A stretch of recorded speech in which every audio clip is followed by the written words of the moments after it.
Have you ever wondered how to get plants, or even consider what plants that you should put in that horrible little narrow border that the builders go and leave you between a house and two houses, or between a fence and a house?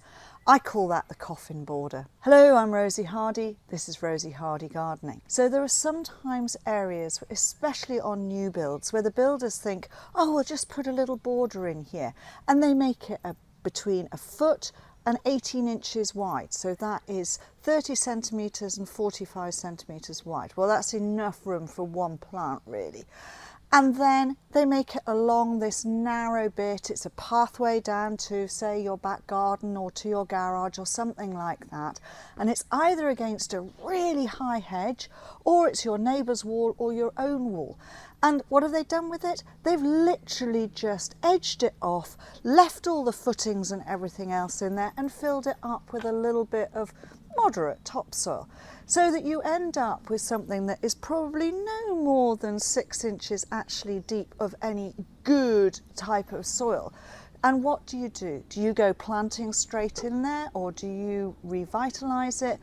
Or even do you just cover it over and start putting containers there? Now, you can put containers there, and that's a very good way of doing it, but just remember, you need to do a lot more looking after if you put containers there.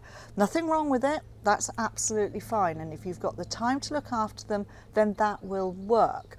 However, you can get plants that will survive in those areas, and tenacious plants, plants that sort of hang on and keep going, are the sort of things that you would be able to grow in that area.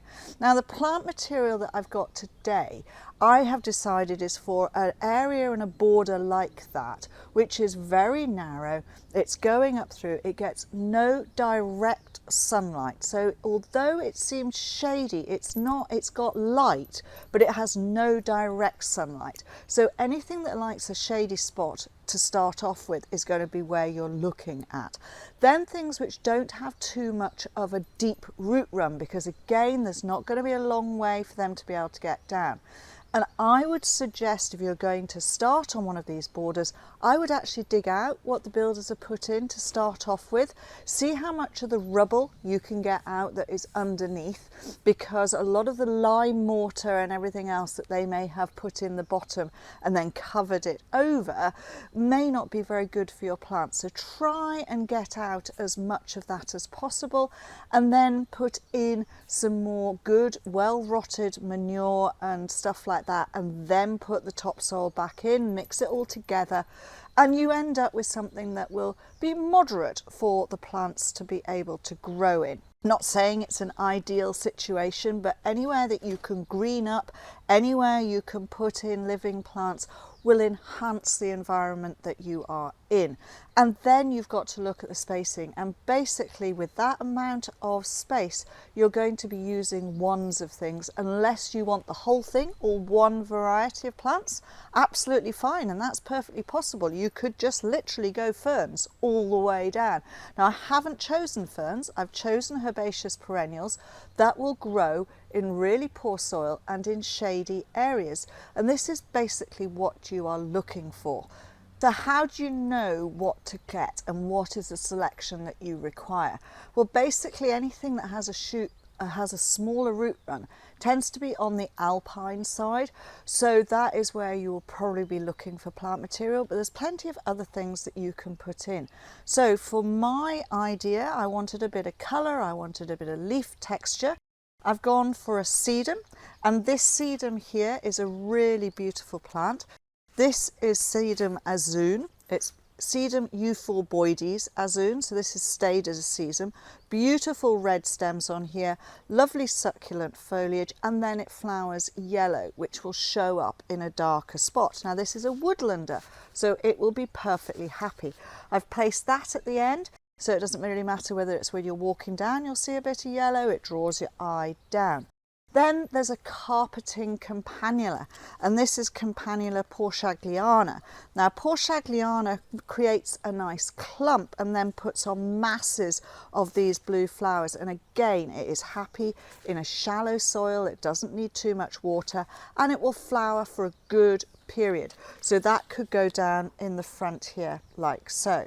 Then I chose a grass, and this grass is Stipa tenuissima.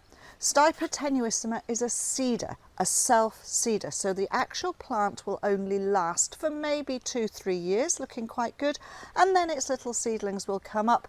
That will be fine. You can pull them out if you don't want too many, but it means it will continue and you will get that lovely, upright, slightly taller growth in that corridor, and that's what you need. So you've got changes of colour, you've got changes of foliage, and then it just carries on. A little tiny Alchemilla, Alchemilla erythropoda. Now Alchemilla erythropoda has a beautiful clump of foliage here and then fabulous green flowers on here. Doesn't self-seed like other Alchemillas, but it's a great small plant, and it does like a shady spot.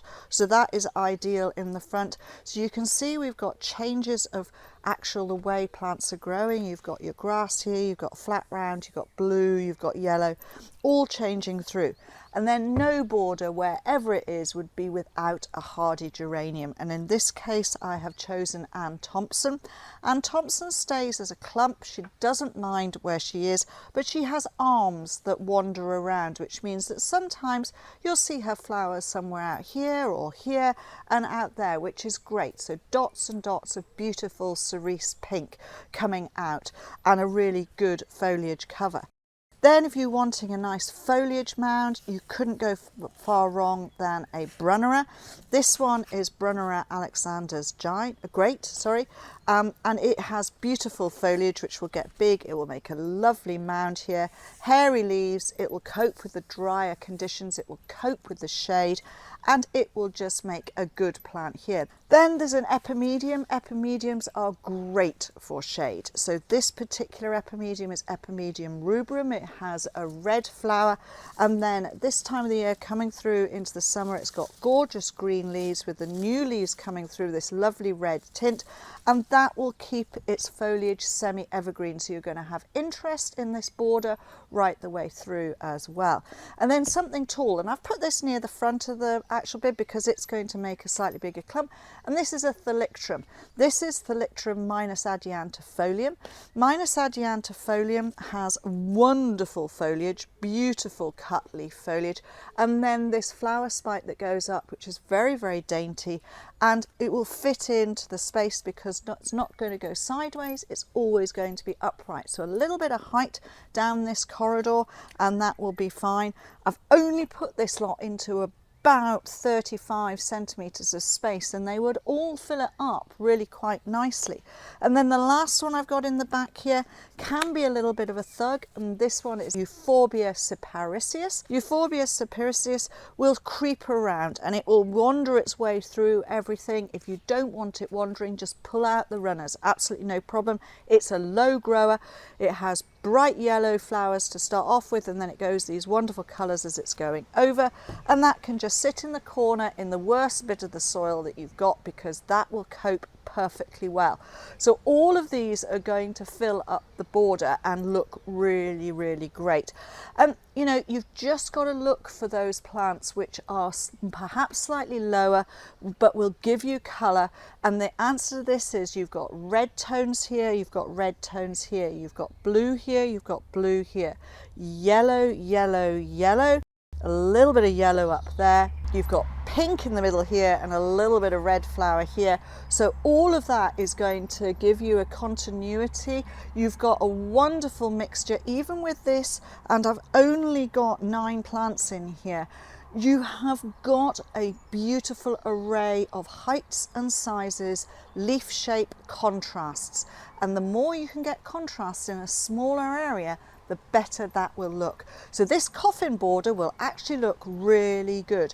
All you've got to do is make sure that you look after it and you water it for the first 6 months of it being to get it established. And that's the key thing, is getting the plants established. They will all tolerate the dry conditions, but you need to get them established, get their root run out.